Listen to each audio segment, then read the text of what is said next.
փոքրոգի ճղճիմ եւ այդքան նենք կգտնվեր, այդքան մանրախնդիր կլիներ, որ նույնիսկ կենթանիներից վրեժխնդրություն կլուծեր կամ կենթանիների միջոցով կփորձեր պարոն Ծառուկյանից վրեժխնդիր լինել, դա արդեն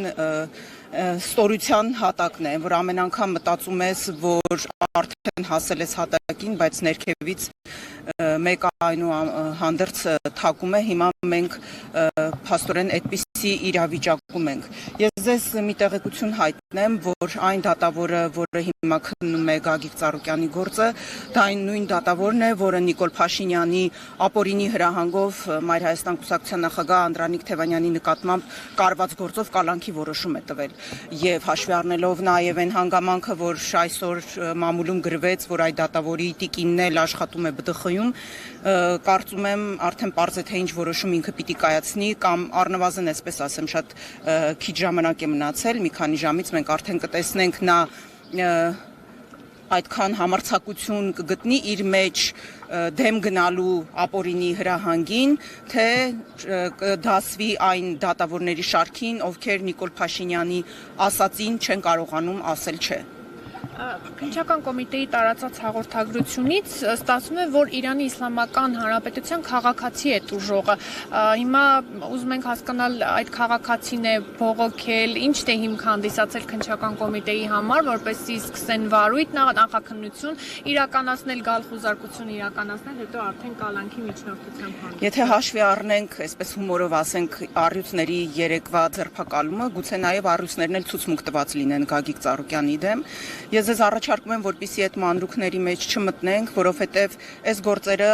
ի սկզբանե պարզ է, որ կարված են, որ տեղի են ունենում Նիկոլ Փաշինյանի ապօրինի հրահանգով, հետևաբար այնտեղ ինչ հիմարություն ասես, որ կարող են գրել։ Նույն տեսարանը մենք տեսել ենք Անդրանիկ Թևանյանի գործում, որ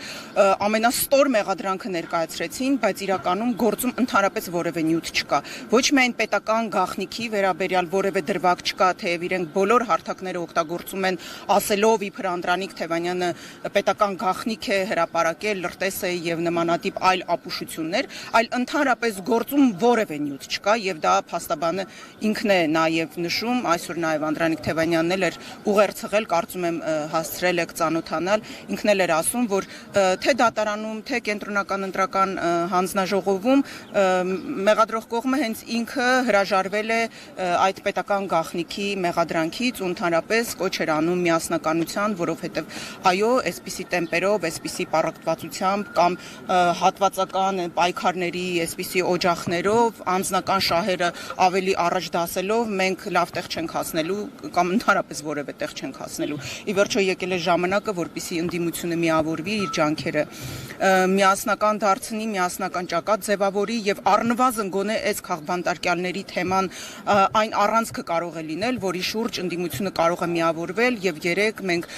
դրա վկայությունը արդեն տեսանք, որ տարբեր ընդդիմադիր ուժեր իրենց հայտարարությունը եւ իրենց սատարումը հայտնեցին թե Գագիկ Ծառուկյանին, թե ընդհանրապես բոլոր քաղբանտարկյալներին եւ ես կարծում եմ, որ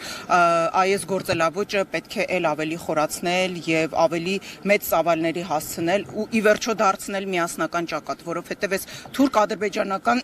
օրակարգը սպասարկող իշխանությունների դեմ միայն միասնական ջանքերով կարելի է պայքարել։ Տիկին Մանուկյան, այդ համախմբումը մենք գրեթե միշտ տեսնում ենք, երբ հասնում է արդեն գործը դատարան, բայց բացի այդ վճռականորեն դատապարտելու կոչերից, սատարումներից, ուր են հիմա օրինակ այստեղ ընդդիմադիր քաղաքական գործիչներ եւ նաեւ հայտարարեցին, որ մանդատներն են վերցնելու։ Դուք այս որոշումը որքանով եք ճիշտ գնահատում, որովհետեւ համացանցում էլ քննարկում են, քննադատում են, ասում են փաստորեն իշխանությանը եւ խորհրդարան անցած ընդդիմադիր ուժերին խանգարում էր Բարգավաճ Հայաստան կուսակցությունը, բոլորը հաշտվել են, մանդատները վերցնում են եւ նոր գումարման ազգային ժողով են։ Առաջին դրվագով ցավոք ես ձեզ հետ պիտի համաձայնեմ, որովհետև այո, այստեղ պիտի լինեին ընդդիմադիր բոլոր ուժերը, որովհետև կրկնում եմ, սա իմը քոնը չէ, իմ կամ քո քաղբանտարկյալ տվյալ պարագայում գոյություն չունի, որովհետև ի վերջո այսպես բոլորին կալանավորելով ինքը գնալու է ու որևէ մեկը չի էլ մնալու, որ գա դատարանի արչև խոսի կամ իր սատարումը հայտնի։ Ինչ վերաբերում է մանդատները վերցնելուն, ապա ես ի սկզբանե ասել եմ, որ ընդդիմությունը ինչ որոշում էլ որ կայացնի, պետք է շատ պարզ եւ անկեղծ լինի քաղաքացիների հետ ու բացատրի, թե ինչի է այդ քայլին գնում, ինչի համար է վերցնում մանդատները, ինչ է անելու դրանից հետո կամ ինչի համար չի վերցնում եւ ինչ է անելու դրանից հետո։ Հիմա որոշակի բացատրություններ հնչեցին, ես առաջարկում եմ, որպեսզի ժողովուրդը ինքը իր գնահատականը տա եւ հատկապես ընտրողները, ովքեր իրենց ձայնը տվել են, թե Ուժեղ Հայաստանին, թե Հայաստան դաշինքին, արդյոք իրենք բավարարված են այն բացատրություններից, որոնք ներկայացվեցին մանդատները վերցնելու համար եւ այն ճանապարհային քարտեզից, որը իրենք նշեցին, որ փաստացի պիտի հասնեն իշխանափոխության, որովհետեւ անկեղծ լինենք, որ